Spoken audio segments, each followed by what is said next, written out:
Olá, meus queridos amigos, que Deus Pai Todo-Poderoso abençoe a todos.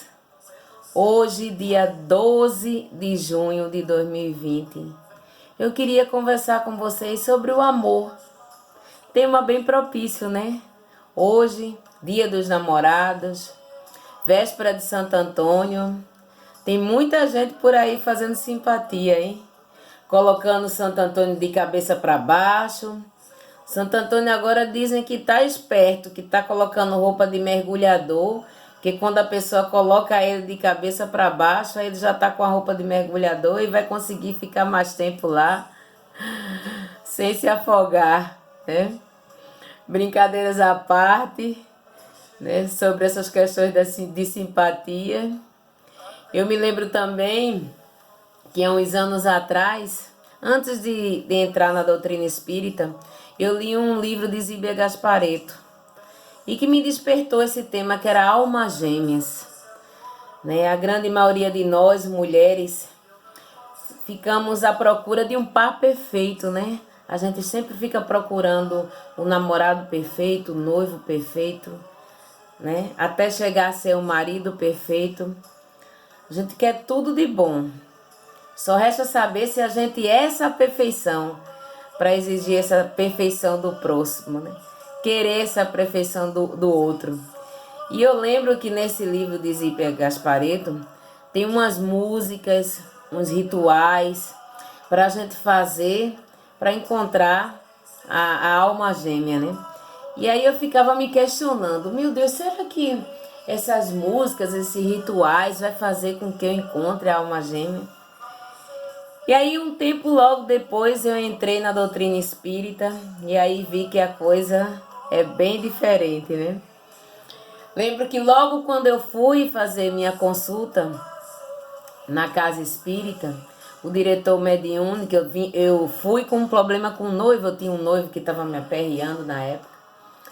E eu lembro que eu fui perguntar a ele, né, quando eu fiz a consulta, ele, pois não, minha filha, o que é que ele traz aqui? Aí eu tinha duas questões, uma delas era esse meu noivo. E eu lembro que eu perguntei a ele, doutor, eu queria saber, contei a problemática, como é que ele era, né? E ele conversou comigo, depois eu perguntei a ele, e aí? Fico ou não fico? Acabo ou não acabo? Aí ele olhou pra mim e riu. Aí tinha um casal junto, que estava em prece, fazendo oração, outro harmonizando. Aí ele olhou para a moça, para a mulher e disse assim, fulana, por que é que você está com fulano? Aí eu lembro que ela olhou para ele assim e olhou para o diretor mediúnico e disse assim, porque ele me faz bem. Aí ele olhou para mim, e aí minha filha? Eu lhe respondi. Aí no íntimo a gente fica querendo saber mais, né? Que a gente, quando vai fazer uma consulta na casa espírita, a gente quer prever, a gente acha que tem uma bola de cristal que vai prever o futuro, que vai dizer o presente, né? Mas aí eu olhei para ele e disse, é. Aí ele riu, me abraçou e disse, minha filha, vamos estudar, vamos conhecer essa doutrina, vamos participar dos trabalhos da casa. E me convidou logo na época para a campanha do quilo. Eu comecei logo em 2000, com 3 meses depois, né? Era final de 99. Com 3 meses depois eu comecei, eu fiz a volta, né? A consulta para voltar, para ver como é que eu estava. Eu comecei os trabalhos da campanha do quilo, fiz os cursos da casa, logo passei a trabalhar e com 3 meses eu voltei, né? Já entendendo, já tendo ouvido muita palestra, né? Que na época eu tinha aquela dúvida, se eu ouvia muito falar que uma mulher sábia edificava o lar. E aí eu ficava questionando, meu Deus, o que é que ele quis dizer com a mulher sábia edifica o lar? Será que ele quer dizer que a gente tem que ter mais paciência, né? Que a gente não pode exigir a perfeição do outro, aí a gente tem que aguentar mais coisas, né? A gente tem que sofrer mais até esperando aquela relação amadurecer. E aí eu vi, com o passar do tempo, que não era isso, né? que a construção de uma relação, que a construção de um amor tem que vir das duas partes. Tem que ter respeito, tem que ter admiração pelo outro, tem que ter carinho, tem que ter afeto, tem que ter amor. E aí eu entendi que o amor é muito maior do que a gente pensa. Que o amor é a gente ver o outro feliz. Que o amor é a gente impulsionar o outro a ser feliz. Que o amor a gente deve dar ao outro sem cobrar ao outro por esse amor.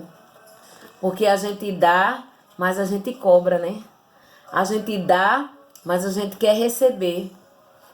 E o amor é dado gratuitamente, né? Sem a obrigação de receber daquele. Hoje mais cedo eu vi de uma amiga, ela postando num grupo social e ela dizendo: chegaremos a esse ponto de doar sem precisar, sem exigir a volta desse amor. Amar por amar, né? Amar por respeito, amar por ter encontrado aquele ser que em outrora houve aquele comprometimento, que em outrora houve alguns conflitos e que nessa reencarnação vocês pediram para vir justamente para reparar essas arestas. E quando a gente consegue, né, reparar esses conflitos do passado, aí conseguimos ter uma relação equilibrada, uma relação feliz. Mas algumas vezes a gente não consegue. Algumas vezes a gente entra em algumas relações só porque não quer estar só por conta do convívio social, só por algumas questões econômicas. Aí não tem nada a ver com o amor, né? E muitas vezes, quando o amor,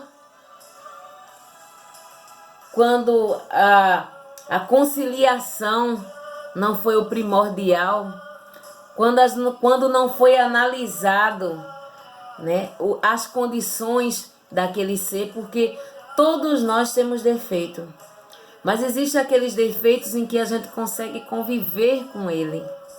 Muitas vezes a gente entra numa relação achando que a gente vai mudar aquele ser, né? Nós mulheres criamos muito essa ilusão.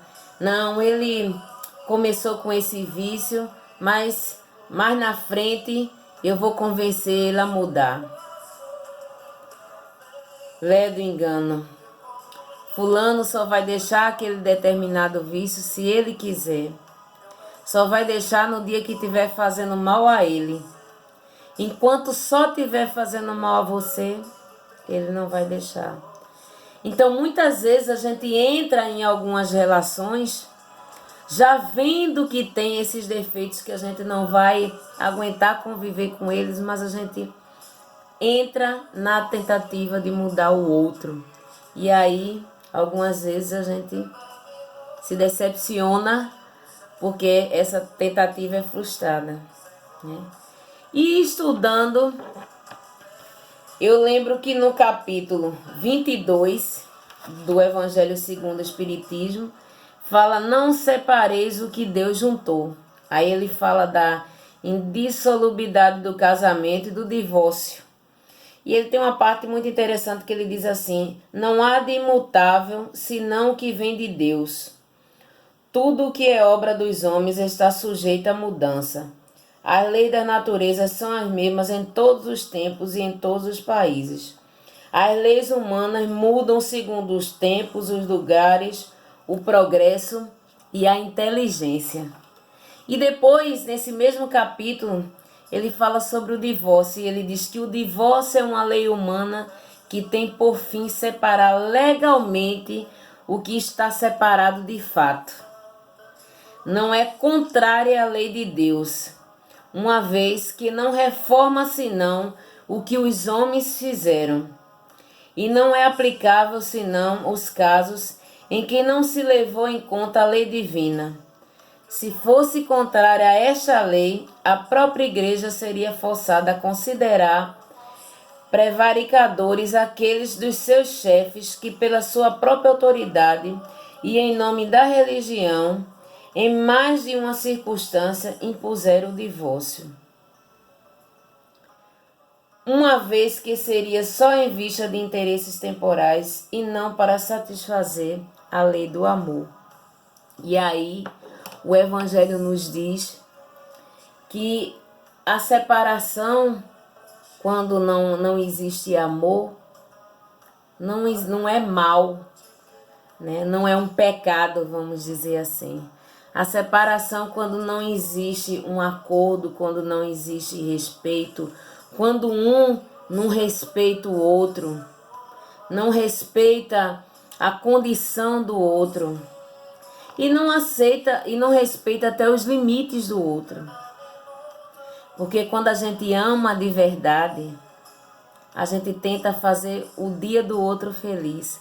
A gente tenta até se modificar aquelas falhas que nós sabemos que está machucando o outro, que nós sabemos que estamos machucando o outro. Quando a gente ama de verdade, a gente tenta se melhorar, porque a gente não quer ver o outro triste. E principalmente porque se a gente parar para analisar, aquela pessoa que nos ama, né, e que está sofrendo porque a gente está fazendo aquela coisa com nós mesmos, se olharmos direitinho, né, estamos sendo orgulhosos, insensíveis, e muitas vezes as relações se acabam porque não tem essa reflexão, né? E aí eu gostaria de conversar com você no dia de hoje, né? Que se você, hoje eu vi, essa semana eu vi, acho que foi ontem, eu vi Ney Matogrosso dando uma entrevista em Fátima Bernardes, em que ele dizia que está sozinho, mas não está solitária, né? Muitas pessoas no dia de hoje, muitas mulheres, muitos homens, no dia de hoje, que convencionou-se como o dia do namorado, mas o dia dos namorados, o dia de se amar, o dia de se comemorar são todos os dias. Mas se existe uma data, vamos a ela comemorar. Mas tem muita gente que no dia de hoje pode não estar com aquele par que sonhou, né? Mas saibam, meus amigos e minhas amigas, que o nosso tempo não é o tempo de Deus. Muitas vezes a gente quer a coisa de imediato, quer para agora, fica até angustiado porque não está acontecendo, mas Deus sabe de todas as coisas. Sabe tanto, você é tão merecedor da graça de Deus, que você hoje poderia estar num relacionamento abusivo, você poderia estar num relacionamento agressivo, que estivesse lhe frustrando, que estivesse lhe deixando deprimido. Mas Deus é tão bom, que sabe que você não merece, que está lhe dando esse tempo para você se preparar, esse tempo para você aprender, esse tempo para você se colocar no lugar do outro, esse tempo até para você saber a falta que o outro faz. Não é interessante? A falta que é, para que quando aquela pessoa chegue, você já tenha a calma, já tenha um equilíbrio. E mesmo que ela não chegue, existem tantas formas de amar, né? Amar os amigos, amar os seus trabalhos sociais. Tem tanta forma de a gente ser feliz. Deus sabe todas as coisas. Nesse momento, hoje, nessa noite de 12 de junho que você está só, Deus tem uma obra para você, né? Deus tem um trabalho para você, num plano muito maior. E se ele achar pertinente, achar que vai ajudar você espiritualmente, moralmente, né?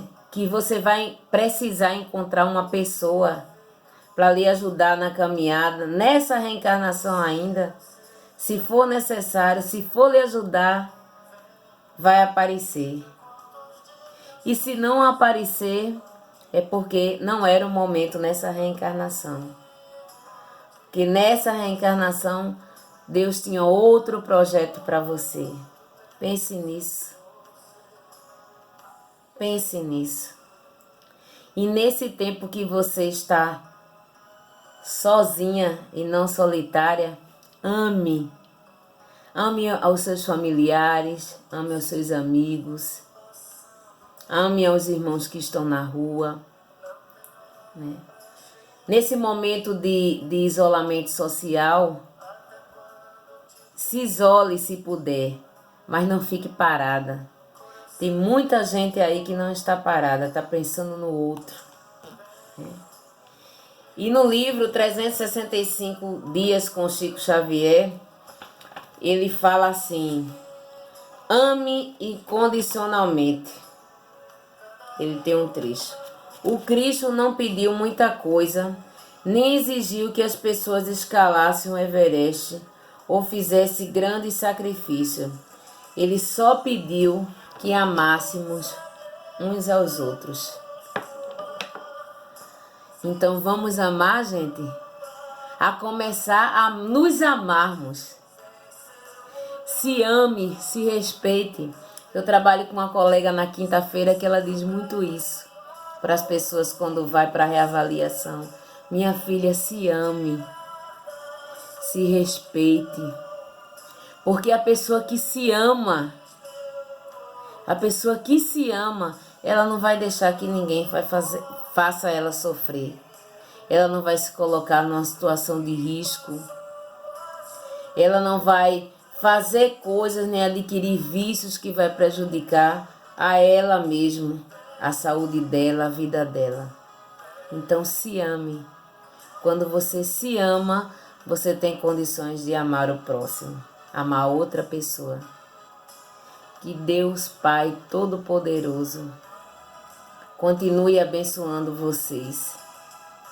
E não se esqueçam que Deus é Pai bom e justo e nos ama a todos nós, independente de tudo que a gente fizer. Até quando a gente erra, até quando a gente está lá embaixo, aí é que Ele nos ama, para nos dar a mãozinha para a gente subir. Muitas vezes a gente precisa cair, a gente precisa se decepcionar para subir fortalecida. Um grande abraço a todos vocês.